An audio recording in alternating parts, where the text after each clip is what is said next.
The 50 days of summer is it's probably my favorite thing that we do together. And it's just a blast. I love it.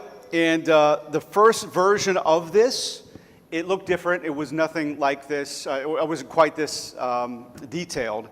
But we started it way back in 2019. And we started it because I had this realization as here's the moment. I don't know if you guys do this, but I have to kind of take my winter clothes out of my closet, fold them and stick them somewhere so I can put my summer clothes in my closet. I've got limited room. And so I was doing that. I was taking all my hoodies and folding them up and stuff and putting my short sleeve shirts in my closet. And I was doing that and I was like, oh, this is awful. I hate it. I'm dreading summer. I hate summer. And I found myself feeling that way. And truthfully, it's just something I put my head down and try to get through. As a pastor, it's like low attendance at church. Like everyone's gone and no one wants to come. It's hot. There's no real sense or purpose to summer. It's just, it is. 4th of July is a thing and whatever. But we're just existing during the summer, especially in the South. It's muggy. Very, very muggy. And but when I was a kid, I was thinking back at that moment. I was like, man, when I was a kid, summer was like, it was like summertime Christmas or Christmas summertime. It was like right there, neck and neck. My favorite time of the year. And I just remember like the ice cream truck music going off and just like chucking through the house. Mom, give me money, and just running, trying to catch the ice cream truck. Staying out till the street lights come on. That's when there was no cell phones or anything. Your mom didn't text you and say, "Hey, come on home." It was just when the street lights came on, you headed home for dinner, and we'd stay all day, bikes everywhere, and just living the life. It was awesome, and so it was the summer of 2019. I was like, man, I miss that. I miss the family trips that we take as a kid. We go camping, we go to the beach, we go hang out, have fun, and I miss all the adventures and all the good stuff. And so I was like, man, can we recapture the magic? And so that's really the origin story of the 50 Days of Summer. I was like, I want to try to do that together. And I know we're older and it's different with different interests. If you guys want to go ride BMX bikes later today, that's fine with me. I'm down. And we are going to do some of the things I did as a kid. We're going to play some Super Mario Kart this summer, and we're going to have some fun. We're going to do some things that I love doing. But overall, it's just taking time to slow down and enjoy life, smile and laugh and make some memories. And so that's the whole purpose to it. So the 80s feel is just me kind of going back in time. And it is 80s top to bottom, all the graphics, the decor. Our events have a lot of the flavor of 80s. I'm going to dress very, very 80s and 90s. What else is new? That's not really a change, but I'm going to do it anyway. And so the main thing is, here's some goals that I'd like to set together today, if we could. And we'll get to the message in a second. But here's just a list of goals that I'd like for us to have here on day one of the 50 Days of Summer. Let's laugh and have some fun. Lighten up. Let's just because you go to church doesn't mean you have to be uptight. And I don't see Jesus and the disciples being that stoic all the time. I think they laughed. Joy is medicine. So let's laugh. Let's have some fun. Let's make some good memories together. Take some pictures. Live in the moment. Drink it in. Be a part of this stuff. Don't just be like, if I have time, I'll go to some of these events. Go to all of them if you can. They're all going to be great. And I want to give a big shout out to our creative team. They do such a great job with all this and the events. Can we give them a round of applause? Our creative team is so good. Let's open our hearts to all that God has to speak to us. This series that we're going to start today, in large part, has a lot to do with getting past some of the old thinking, old beliefs, old mindsets that we've picked up. And so let's be open to God moving in our hearts and speaking to us directly. And then this is my last goal for this summer. Let's open our worlds to some new friends and closer friendships. This summer, in large part, is designed to where we can't help but make friends. You can't resist it. You can't avoid it. It's going to be a gravitational pull. You're going to get sucked into the tractor beam of friendship, and you're going to thank me for it afterwards. But we need friends. We need connections. We need community. So that's what this summer's about. So these goals are the reason behind why we're doing Sundays the way that we're doing them, and the design behind the tables and everything. The reason behind all these exciting events that we have planned. That's because we want to connect and develop relationships. The baptisms that we're doing the last day of this 50 days of summer, day 50, we baptize some folks. If you're interested in that, if you want to get baptized, what a great day. We go to the Chickamauga Dam Park, and I have to say it that way, it's legal. So we're going to do it. It's going to be brilliant. It's such a beautiful day. I'm honored to be a part of it. Yesterday, so we had a couple that was part of our church way back in the early days. They moved to Knoxville, which was sad, but I was a part of their wedding day. I officiated their wedding. I baptized them, where we're going to baptize folks, and at the end of the summer, and helped dedicate 2 of their children. And then yesterday, they had her mom passed away, and so I officiated the funeral for her mom yesterday, and it was a beautiful day. I mean, to be at a funeral and officiate it and be able to quote ABBA during the funeral is pretty awesome, but it was beautiful. And she was a nurse, and there was just a gaggle of nurses there, and they show up in full regalia and support, and it was beautiful.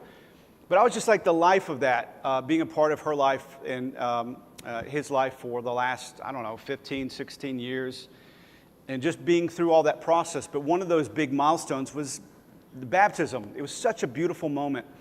And I want to have that beautiful moment together this summer. So sign up for that in the back. That would be great. And so our very important summer series we're kicking off today. So you guys ready for that? Ready or not, I'm going to do it. So here we go. Over time,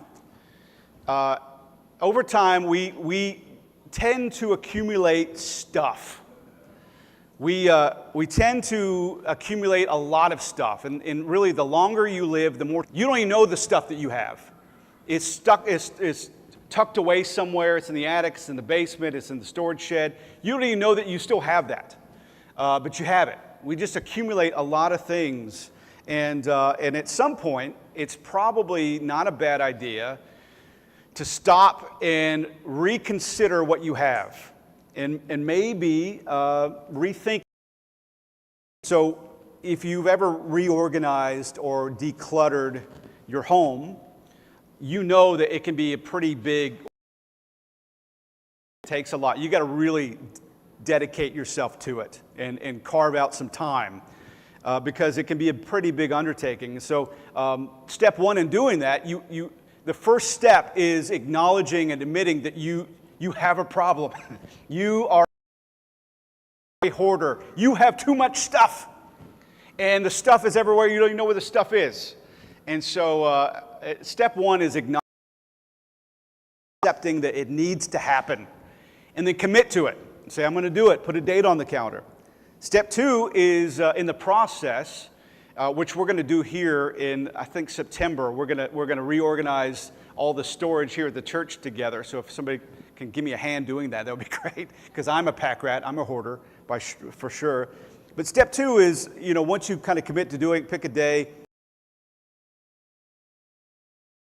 thing in front of you, and take inventory. You want to go through all of it. You want to see what you have. And then step three, as you do that, is twofold. You want to decide what you need and what you don't. So what needs to go? What needs to be offloaded, deleted, thrown away? And then the second part of that is, if you're going to keep it, for it. So maybe shoved under the bed is not the best idea. Maybe we put it somewhere else. And so the goal of this Back to the Truth is to walk through this very process that I just described together. I'm kidding. That's not going to happen. In the summer, when it's hot, that's when we thought we'd do it. It's going to be good. Anybody need to move? I'll be happy to move you in June. This process I want to walk through together in a spiritual sense. And so I encourage the taking of notes. We have provided free notebooks. The ones that are on the table with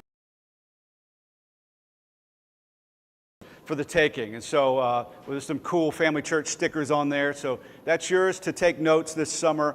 And we encourage that. We also encourage some conversation. We've got 3 tables up here designated for table talks.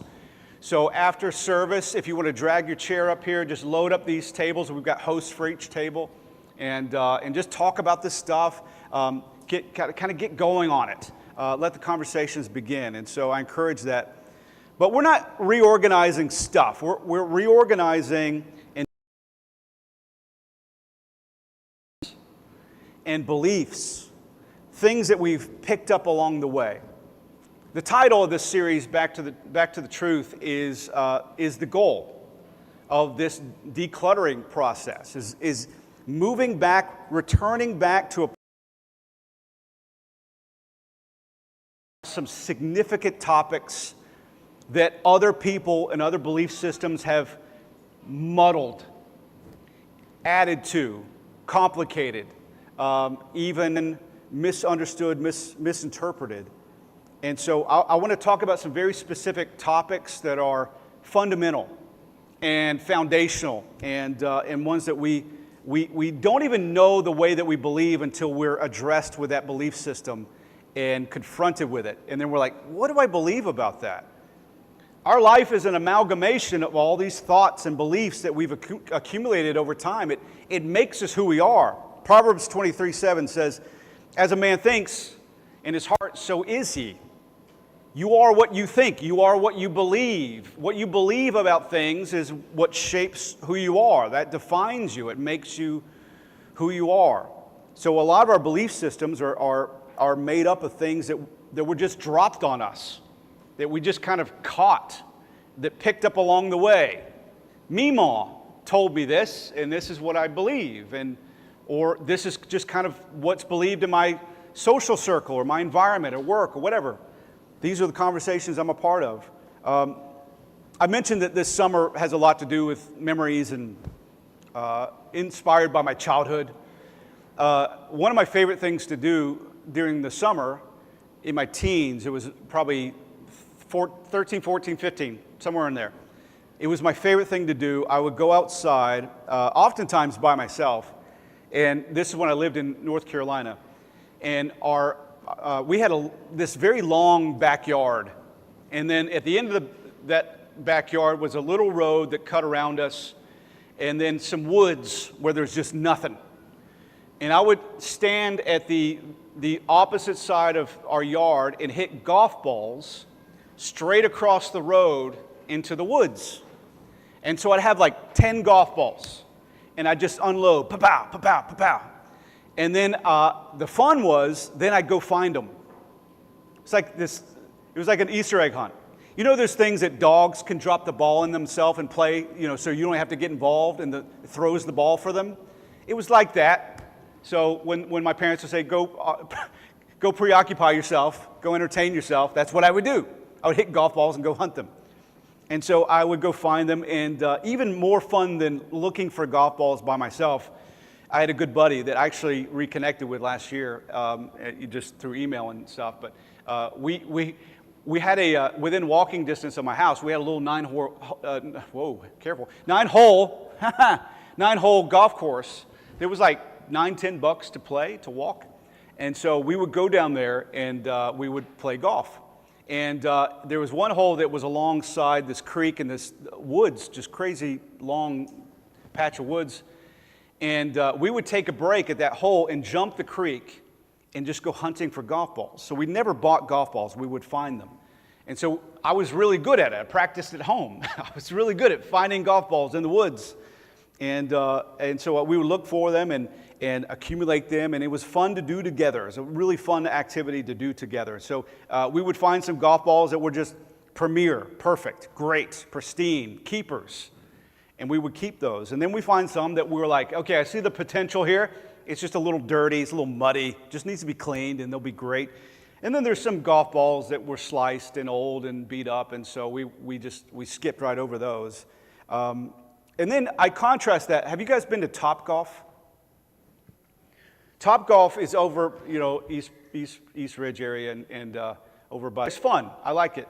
And but you don't have to hunt for your golf balls. You don't have to. No effort required. You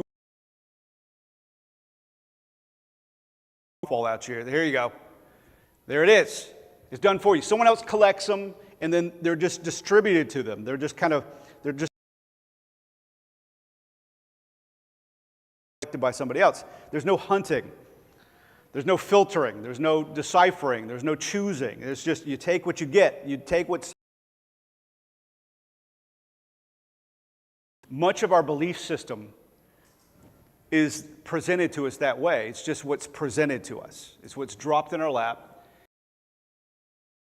So it's collected by others. It's just dropped on you, and you just run with it. There's no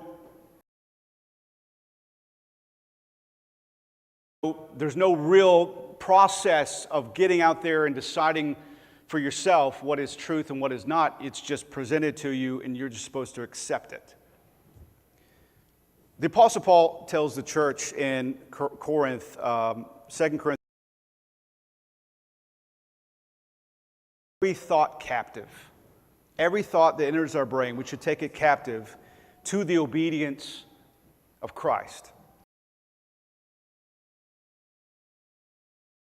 Would be being subject to or aligned with, in submission to, underneath, aligned with His character. So in other words, take inventory of what's being presented, all the things that is wanting to enter our brains, our minds, our hearts, our lives, and differentiate. Correct what's not. Disregard or discard what is incorrect, what is unhelpful or disruptive. And helpful, allow them to be a part of your life, but make sure that they're prioritized and they find their proper place. So through this series, what we're going to do is consider a lot of specific thoughts and beliefs and mindsets and opinions presented to us that we picked up along the way. We just caught through osmosis.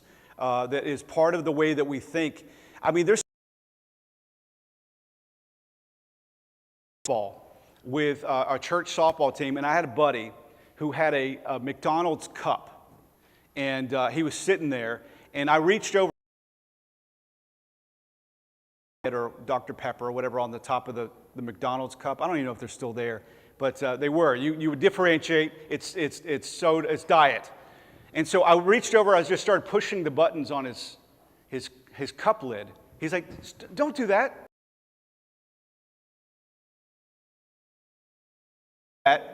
It can give you cancer. I was like, that is the dumbest thing I've ever heard in my life. He was joking, obviously. He didn't believe that. He was just kidding. But you know what? From that moment on, I would pause before I pushed the button. You catch things. I said, there's still this like pause before, like people ask me, Chris, I'm thinking about getting,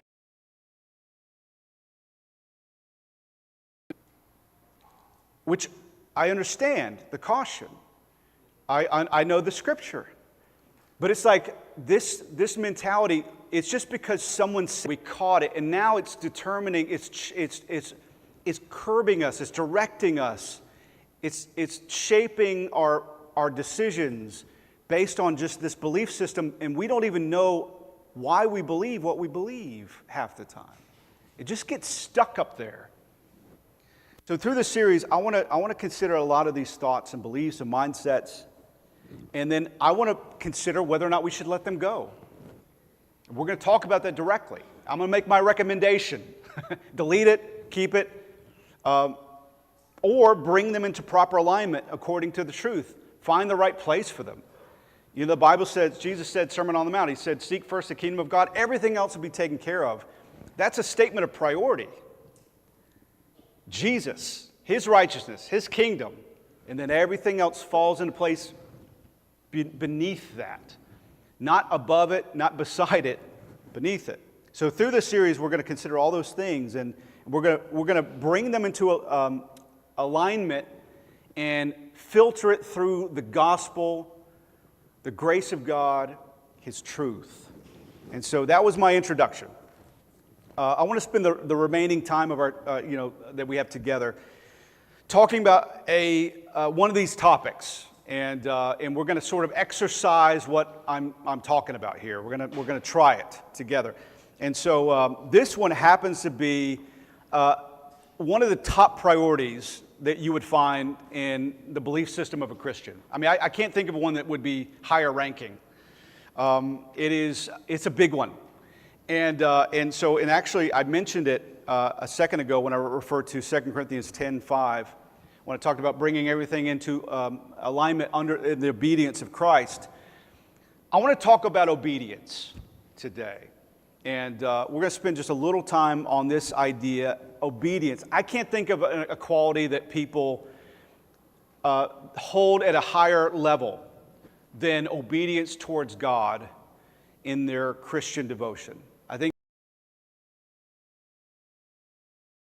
for a Christian, obedience by definition, if we just want to give some definition to it, is submission, aligning yourself with. And there's only a couple areas that we obey strictly. As kids, we obey our parents. We expect our children to obey us as parents. We obey the law, hopefully. I know some of you guys might speak. I've not had a speeding ticket in about 20 years. That's because I'm very, very righteous.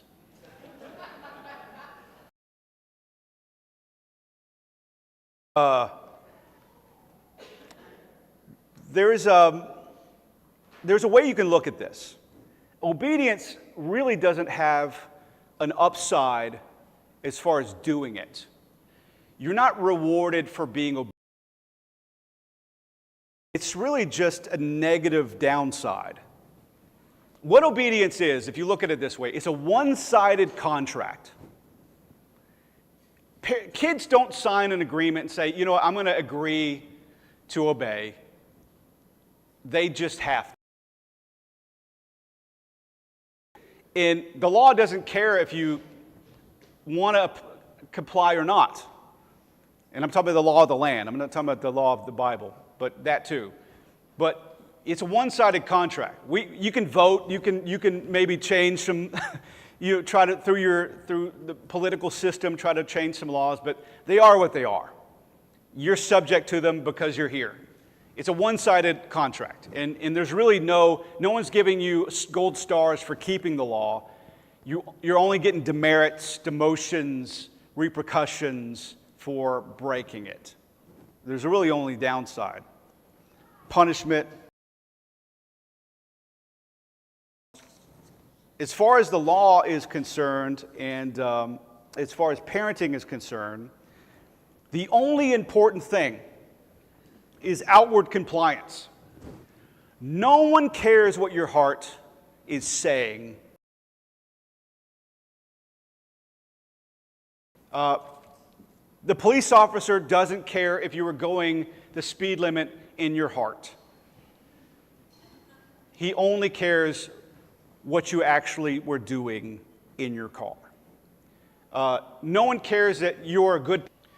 My parents really did not care about the attitude of my heart.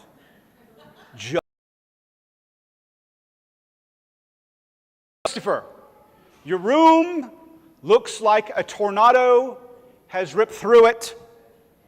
Do something about it. Clean it today. You know, that's not really what's in my heart. I'm not feeling moved by the Spirit today. I'll move your butt across the room with my foot. You will do it, and you will shut up. It's just outward compliance. Doesn't care. My heart's not in this, Mom. I don't care. Do it. That's our reference point. And I'll say this, because I said so is great parenting. I'm not going to take away from that at all. That is great parenting. I agree with it. I don't think that you have to sit down and convince. You were the parent. Just go do that. And I think that's okay. But that's our reference. And that's how obedience towards God is presented to us. That's all we know. That's our only experience with obedience, is one-sided agreement, compliance or repercussion. Don't care about your attitude. Have no concern about what's happening on the inside. Just make it happen on the outside. That's the way it's presented to us. But what if I were to tell you that just doing what God says because He said so isn't enough? What if I said, because I said so is something that doesn't work with God? It's not enough. It's incomplete. True obedience requires way more than outward compliance. Way more. In fact, 1 Samuel 16:7 says, man judges the outside, God doesn't. God examines the heart, the intention, the motive, the attitude. I used to consider that verse good news. Because I knew on the outside, sometimes I mess up, sometimes I say the wrong thing, sometimes I make mistakes, but my heart is good.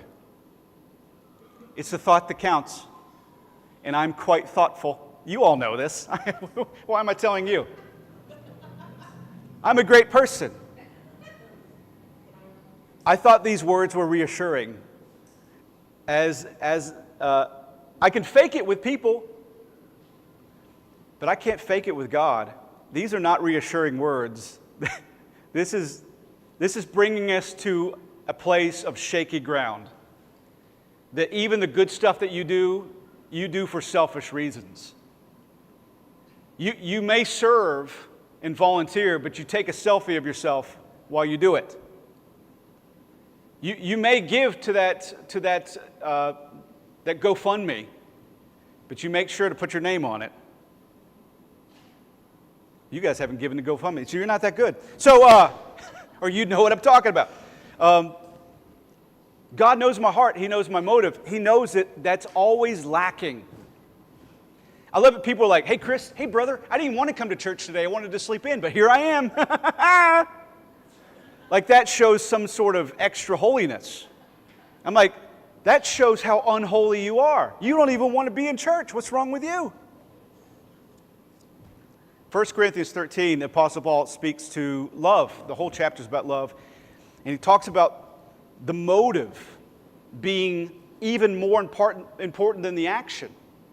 He says, you can do all these things. You can prophesy in my name. You can speak the tongues of men and angels. You can cast out demons. You can give everything away to the poor. You can be martyred. But if the motive wasn't love, none of what you did actually matters. It profits you nothing. In other words, God's not after obedience for obedience sake. He's after a certain type of obedience. Obeying God is incredibly beneficial to us. Being obedient to what He says, His Word, His gospel, is beneficial to us. It's beneficial to those around us. I love the Jesus Storybook Bible. It's my favorite kids' Bible. In fact, that curriculum is what the kids are doing this summer. Just something different. They're going through the Jesus Storybook Bible curriculum this summer. I love it. It's brilliant. And in the introduction, the beginning of that Bible, it says that God's Word shows us how life works best. It mentions there's rules. There's best practices in the Bible, and it shows and it lists and it paints a picture of how life works best. The better road, the better option. We can make things harder for ourselves, or we can go the better road, the better option. But all that is really presented as horizontal consequence. Your actions have consequences horizontally.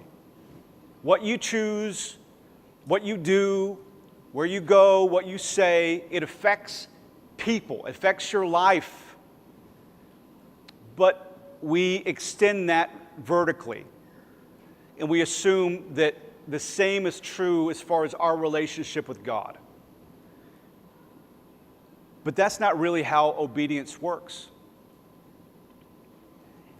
The reason it ranks at the top of our list as a priority, the two main reasons that human beings really put obedience towards God at the top of the list are these.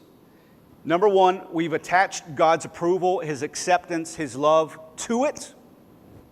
So it's reward, it's keeping, it's not even what we get, it's what we keep. So God let me in to stay in with His good graces, to stay in favor with Him, to keep His love and affection coming my way, to keep His blessing coming my way, then I need to be obedient. So it's sort of an exchange.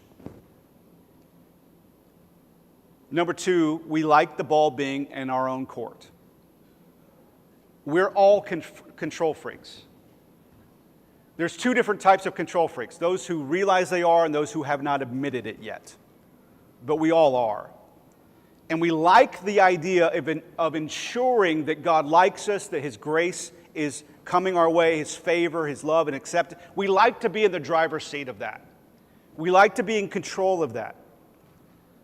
But if that's true, if that's how it works, if we're in the driver's seat, if His grace, favor, kindness, mercy, love, and acceptance is conditional based on our performance as far as obedience is concerned, if we're being really, really honest with ourselves, the only way that we're doing well, the only way that we are in His good graces, the only way that we are experiencing His favor, His love, and acceptance is if He is willing to lower His standards and accept a watered-down version of obedience. That's the only way it's going to work. If we're going to get something from God based on our obedience, if we're going to position ourselves in a different place with God based on our obedience, the only way that's possible is if Jesus grades on a curve. If He dumbs down, waters down what He can accept as obedience, that's good enough. You tried hard. The bad news is He can't do that. If He lowers His standards, He ceases to be God. He's not grading on a curve. It's not the thought that counts. We don't get an A for effort. You know when the Bible says, love the Lord with all your heart, mind, soul, and strength? That's the way that we need to be obedient. Heart, mind, soul, strength, all of it. All your effort, all your mind, all your strength, all the time. The number one thing that has to be in your heart and on your mind at all times, 24 hours a day, 7 days a week, is honoring and obeying Jesus. Everything else has to take a back seat. In order to do this perfectly, and I'll go ahead and spoil the ending of the movie, you can't. It's not going to happen. So that's the bad news. He can't lower his standards, and we can't meet them. But there is good news. He knows that we can't. He's not surprised by that. In fact, he understands that we're going to fail over and over and over and over. That's why he sent his Son. That's why Jesus came to do for us what we could never, ever do for ourselves. Philippians 2:8 says that Jesus was obedient to the point of death on a cross. He was obedient to the point of death, sacrifice for you. Complete and total and perfect obedience to the point of death. You can't mimic that. You can't duplicate that. That's what it cost. Our obedience has importance. Obedience toward God has importance. But far more important than that is the obedience of Christ on our behalf. Way, way more important than our performance, our obedience. Here's the one verse I have on the screen, Romans 5:19. Through the one man's disobedience, that was Adam in the garden, the many were made sinners. Even so, through the obedience of the one, the many will be made righteous. You're born disobedient. Children, I don't know if you've noticed this, they don't like to listen. If you say no to a child, there's something visceral, very human, that don't you dare. They don't like no. This is reverse psychology. If you want them to eat their veggies, you tell them they can't. Don't eat that carrot. No. They'll sneak it under, they'll eat it. We don't grow out of that. I am the most rebellious person that you know. I am a nonconformist. I am not a joiner. People ask me all the time, you want to be a part of this? Do you want to be a part of this? No. I'm very rebellious. It's just part of my DNA. Our disobedience isn't even our activity, it's our nature. But then we're given a new nature, a divine nature, and that is this perfectly obedient Savior that took upon himself what we could never handle. So our dynamic with God, contrary to popular belief, is fixed. It is not a variable. It is not a sliding scale. It is not based on your obedience today, your obedience tomorrow, your obedience on Tuesday. Doesn't matter. His place with you, your place with him is locked in, fixed. It was fixed by the only person who could fix it. We are in perfect right standing with God, and we enjoy full favor, full love, and acceptance from him always, because that was secured for us by another, by the obedience of Christ, not us. So when decluttering and reorganizing all these thoughts and ideas and beliefs that we've accumulated over time, the most important filter, I forget her name, but the gal that does the reorganizing, she says, does it bring you joy? Is that what she says? What's her name? Kondo. It brings joy, right? Does it bring joy? Sparks joy. Oh, that's even better. Sparks it. That didn't bring it, just sparks it. Ooh, I felt a spark of joy. A better filter than that, especially as we talk about this stuff. Where's the focus? Where's the emphasis? Who shoulders the weight of what we're talking about?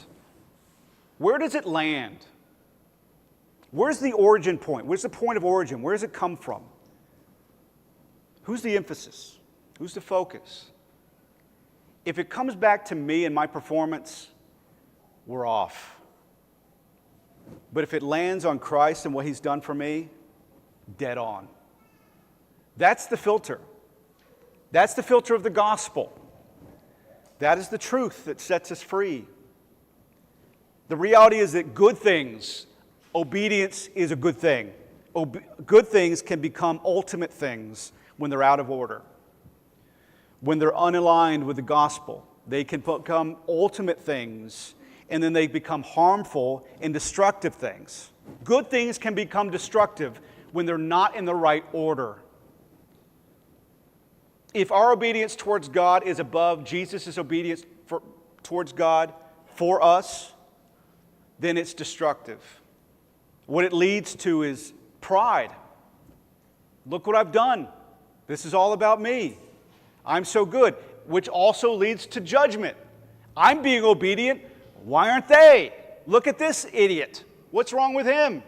Did you see what he did? He calls himself a Christian. That doesn't happen as much when you see yourself as being only saved by grace, and we're all aware of our own shortcomings. Then we're like, you messed up. Me too. Isn't this great? We're loved. We're forgiven. On the other side of that, if you don't experience pride, you experience despair. You're like, I stink. I'm the worst. I'm never enough. Why even try? I'm never going to do it. I've tried 1,000,000 times. I'm just going to throw in the towel. I'm going to quit. A lot of people have. Because the judgy guys get in the despair people's ears and say, what's wrong with you? What's going on? And they're tired of being judged, so they leave. So if I got to be like the judgy guys, all perfect and sparkly, then it's not going to happen. I don't want to be that guy. But those guys are just as bad as we are. We're all in the same boat. Good things can become bad things when they're not in the right place, when they're not in the right priority.